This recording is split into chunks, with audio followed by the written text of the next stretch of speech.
Mummy என்ன பண்ணிட்டு இருக்கீங்க? இந்த தோசை ஊற்றுறேன். ரவா தோசை சுட்டு பார்க்குறேன் ஃப்ரெண்ட்ஸ். ரவா தோசை எப்படி வருதுன்னு. ரவா தோசை எப்படின்னாக்கா, ரவை கொஞ்சம் நேரம் ஊற வச்சுட்டு கொஞ்சம் தான் செஞ்சு பார்த்தேன். ரவை கொஞ்சம் நேரம் ஊற வச்சுட்டு அதுக்கப்புறம் ரவை எவ்வளோ போடுறோமோ அதில் டபுள் மடங்கு மைதா, அதுக்கும் ட்ரிபிள் மடங்கு பச்சரிசி மாவில் இந்த இடிப்பாவு சேர்த்தேன் நான். அதெல்லாம் போட்டுட்டு கேரட் கொஞ்சம் தூவி, பச்சை மிளகா, மிளகு, ஜீரகம்,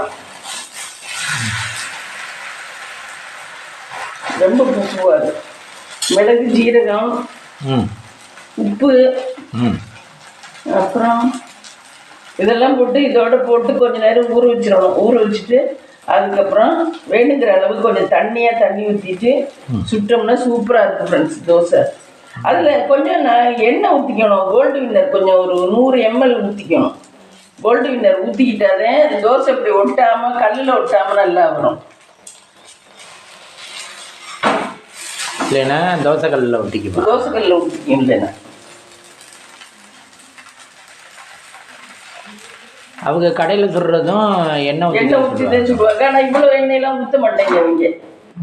நம்ம எடுக்கணுங்கிறதுக்காக நான் ஊற்றுனேன். இவ்வளோ எண்ணெயெல்லாம் ஊற்ற மாட்டாங்க.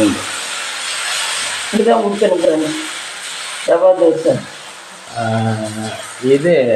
இதுக்கு தொட்டுக்கிறதுக்கு என்ன நம்ம இதுக்கு தொட்டுக்க சட்னி, புதினா சட்னி இல்லை சாதா சட்னி ஏதாவது வச்சுக்கலாம். இந்த தோசை இப்போ நல்லா எடுத்து கட்டுறேன் ஃப்ரெண்ட்ஸ். இங்கே பாருங்க, ஆவி பறக்கிறது வெளிக்கணும். தோசை நல்லா வெந்துச்சுன்னா மொறுன்னு வரும். இது திடீர்னு எப்படி யோசனை வந்தது ரவா தோசை சுடலாம்? அன்னைக்கு யாரோ யூடியூப்ல தான் பார்த்தேன். அவங்க சுட்டாங்க, அதை பார்த்தேன். ஒருத்தர் செப்புன்னு தான் நினைக்கிறேன். அவர் தான் சுட்டாரு. அவர் தான் சொன்னார். அவர் சொன்னதை வச்சு தான் சுட்டேன். நல்லா இருந்துச்சு. அவர் சுட்டது மொறுமுறுன்னே வந்துச்சு. நான் சுட்டது மொறுமுறுன்னு வரல. அவர் இப்படியே மடக்கி வச்சு சுட்டு வச்சுருந்தார். அம்மா ஃபஸ்ட்டு வாட்டி ட்ரை பண்ணுறாங்க. ஃபஸ்ட்டு வாட்டி தான் ஃப்ரெண்ட்ஸ் ட்ரை பண்ணுறேன். அடுத்த வாட்டி தான் எல்லாம் செஞ்சிடுவேன். ஆனால் சாப்பிட நல்லா இருக்கு ஃப்ரெண்ட்ஸ்.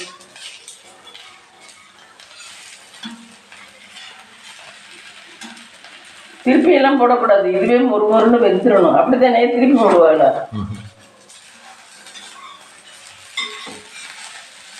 தோசை மாதிரி தான். எனக்கு ரவா தோசை தான் ரொம்ப பிடிக்கும் முன்னாடிலாம்.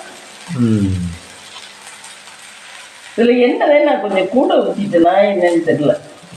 ரொம்ப பூவா கொடுத்துது. சாப்பிட நல்லா இருக்கு. இன்னும் கொஞ்சம் கூட தான் 100 ml ஊற்ற சொன்னாரு.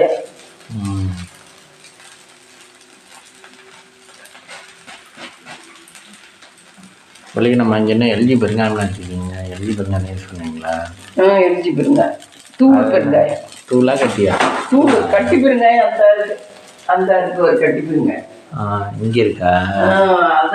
அதுக்கு மெயின் அதை யூஸ் பண்ண கஷ்டப்பட்டுது. இதே யூஸ் பண்ணுறேன். எல்லாமே சிரமமாக தான் இருக்கு. வாங்கிலே தூளை வாங்கிட்டா ஈஸி. ஆமாம். கட்டி பெருங்காயம் எதுக்கு மம்மி யூஸ் பண்ணுவாங்க? கட்டி பெருங்காயம் இந்த பொடி இடிக்க, மிளகாத்தூள் அரைக்க, மிளகாத்தூளுக்கெல்லாம் இது போடணும். மிளகாத்தூள்லாம் கட்டி பெருங்காயம் போட்டு அரைச்சா நல்லா தான் இருக்கும். தூள் ஒரு சிலதுக்கு யூஸ் பண்ணுவாங்க, ஒரு சிலதுக்கு கட்டி பெருங்காயம் யூஸ் பண்ணுவாங்க. பொடி இடிக்கவெல்லாம் கட்டி பெருங்காயத்தை வச்சு இடிச்சோம்னா நல்லா இருக்கும். நம்ம இட்லி பொடி இடிக்கிறோம்ல, அதுக்கு கட்டி பெருங்காயத்தை வறுத்து விட்டு போட்டோம்னா நல்லா இருக்கும்.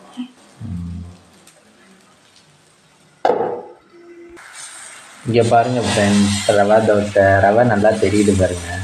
ரவா தோசையில் வேறு ஷேப்பில் இருந்தாலும் ரவை நல்லா தெரியுது.